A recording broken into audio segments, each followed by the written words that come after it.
નમસ્કાર ખેડૂત મિત્રો, હું છું સૌદાસ સુચર ને આપ જોઈ રહ્યા છો Alara agro centre YouTube channel.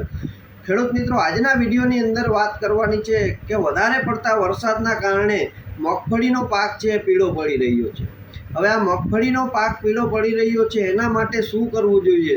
તો કે એના માટે હીરાકસીના ફૂલ છે 100 ગ્રામ પ્લસ એની અંદર લીંબુના ફૂલ છે 10 ગ્રામ 16 લીટર પાણીની અંદર નાખી અને છંટકાવ કરવામાં આવે તો મગફળીનો પાક જે પીળો પડી રહ્યો છે એમાં સારામાં સારું પરિણામ છે આપણે મગફળીના પાકની અંદર મેળવી શકશું।